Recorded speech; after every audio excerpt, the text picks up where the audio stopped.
Olá pessoal, e aí, firmes? Então vamos lá. Esse é o segundo exemplo de fluxo de campo elétrico. Nesse caso é fluxo de campo elétrico em um cubo gaussiano, tá? Uma superfície gaussiana cúbica. Tá? Então nesse caso, um campo elétrico é dado pela expressão abaixo, que atravessa o cubo gaussiano que aparece na figura. Qual é o fluxo elétrico na face direita, na face esquerda e na face superior do cubo? Tá? Então a gente vai pegar essa face, a face superior e a face esquerda, que é do lado de cá. Tá? Então é nessas três faces que a gente vai calcular o fluxo do campo elétrico. Só que o campo elétrico aqui, ele foi dado como 3x na direção Y, mais 4 na direção J. Tá? Então, primeiro, vamos calcular a área. Qual que seria a área dessa superfície cúbica? Se aqui vai de 1 até 3, então esse pedaço aqui vale o quê? Vale 2 metros. Né? 2 metros. Porque 3 menos 1, 2, então a gente tem que a área é 2 vezes 2, a área 4 metros quadrados. O vetor campo elétrico, a componente y é constante, porém a componente x depende do valor de x. Tá? Então a gente tem que tomar esse cuidado na hora de fazer o cálculo. E o vetor dA, naturalmente, ele vai estar como? Ele vai estar perpendicular em todas as superfícies, ó. Na face direita está para cá, na face superior está para cima, nessa está para lá, nessa para cá, e assim sucessivamente. Porque ele é sempre perpendicular com a área, certo? Então vamos pegar primeiro a face direita, que é o que ele está falando ali. Então, na face direita, a gente tem aqui o vetor dA. Perceba que o vetor dA ele vai estar paralelo com a componente x e perpendicular com a componente y. Então, quer dizer que essa componente y, quando a gente for calcular nessa fase, ela não vai contribuir para o fluxo de campo elétrico. E a gente vai perceber isso nos cálculos, vocês vão ver. Ó, a componente x do campo atravessa a superfície e produz um fluxo para fora. O produto escalar é positivo, tá? Porque os dois estão no mesmo sentido. Então, vamos ver. Face direita. Então, a face direita, primeiro vamos escrever o dA. O dA, ele está apontando para o lado positivo do eixo x. Se é o lado positivo do eixo x, a gente vai colocar aqui, ó, a componente I positivo. Então, perceba que a gente trocou o vetor dA por o módulo dA multiplicado pela componente I na direção positiva do eixo x. Tá? Vamos colocar na integral agora. Então, φ da face direita é igual a integral de EdA.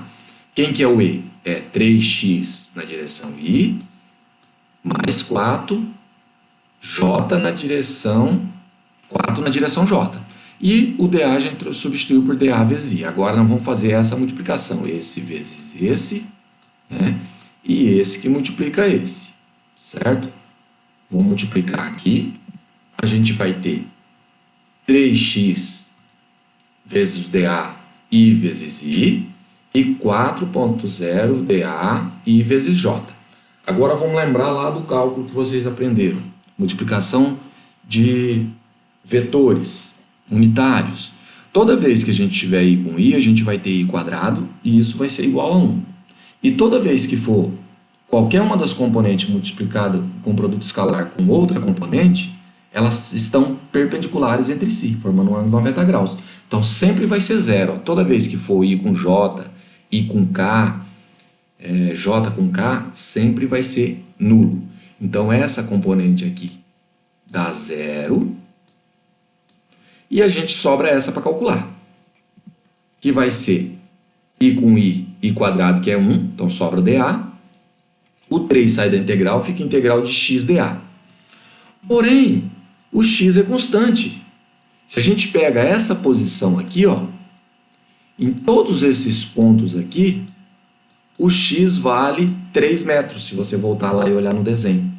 Então, eu posso simplesmente trocar o x, que aparece aqui, e substituir por 3 metros. Tá? E aí ele sai da integral, fica 3 vezes 3, 9, e fica integral de dA. Integral de dA é a própria área. A área a gente calculou que vale 4. 4 vezes 9, 36. Então, a gente tem agora o fluxo na face direita, que é 36 newton vezes metro quadrado por coulomb. Viram que não é assim tão complicado. É só a gente seguir passo a passo o que a gente tem que fazer. Tá? Qualquer dúvida, manda um e-mail e perguntem. Tá? Pausem o vídeo, caprichem nos cálculos que vocês vão aprender. Tá? Agora na face esquerda. Na face esquerda tem o desenho aqui novamente. Ó. Desenhou de forma bonitinha. Lembrando que na face esquerda o x aqui vale 1. Ó, essa posição aqui. Tá? E agora a gente tem a componente EX entrando e a componente EY para cima de novo. E o dA está em sentido contrário. Está para o lado negativo do eixo x. Tá?